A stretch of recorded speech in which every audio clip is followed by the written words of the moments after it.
आज के दिन का तो पहला शिकार यहाँ से निकल गया, आज का तो दिन ही मनुष्य जाएगा। कोई बात नहीं उस्ताद, अच्छा सोचो, इससे भी बड़ा हाथ मारेंगे। अब चलो यहाँ से। मैंने सोचा अगर मैं उन चोरों के हत्थे चढ़ भी जाऊँ तो मेरे पैसे किसी तरह बच जाएं, तो बस इसी परेशानी में मैंने वो बैग यहाँ फेंक दिया। आप प्लीज़ वो मेरे पैसे मुझे वापस कर दें, या चल के एक दफ़ा देख लें। अरे भाई मैंने कहा ना कि मेरे घर में ऐसा कोई बैग नहीं आया, और तुम्हारी कहानी को कैसे सच मान लूं मैं? अंकल अगर आपको यकीन नहीं आ रहा तो ये मेरे करेंसी एक्सचेंज की रसीद देख लें, 63,000 की रकम थी इसमें। और मेरे मामू हर 6 माह बाद मेरे सेमेस्टर की फ़ीस भेजते हैं।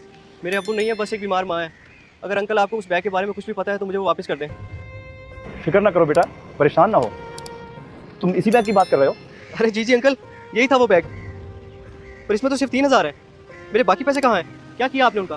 बेटा मुझे माफ़ कर दो, मैं भी तुम्हारी तरह का गरीब इंसान हूँ। 7 महीने से मकरूज था। तुम्हारे इन पैसों को देखकर मैंने सोचा कि अल्लाह की तरफ से मेरी मदद आ गई है, मैं अपना कर्ज ही चुका दूँ।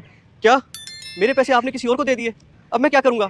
मेरे मामू जिस तरह मेरी मदद करते हैं वो सिर्फ मैं ही जानता हूँ। इस तरह तो मेरी सारी तालीम ही खत्म हो जाएगी। मुझे माफ़ कर दो बेटा, ये सारी गलती मेरी है। और मेरे साथ चलो, मैं तुम्हें सेठ के पास ले जाता हूँ, तुम्हारे पैसे दिलवा देता हूँ। आओ बैठो मेरे साथ।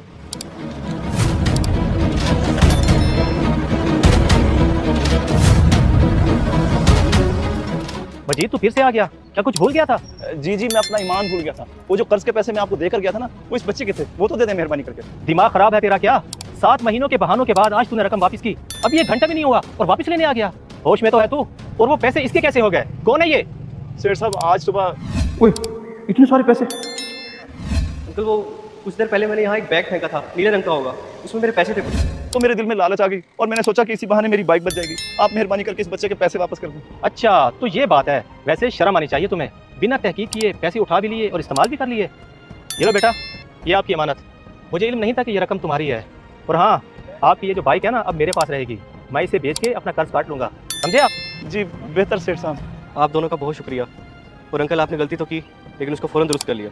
अल्लाह आप दोनों को अजर दे। गलती इंसान से हो जाती है, लेकिन सच्चा मुसलमान वही है जो अपनी गलती मान के उसे ठीक करे। जो ऐसा करेगा वही सच्चा मुसलमान।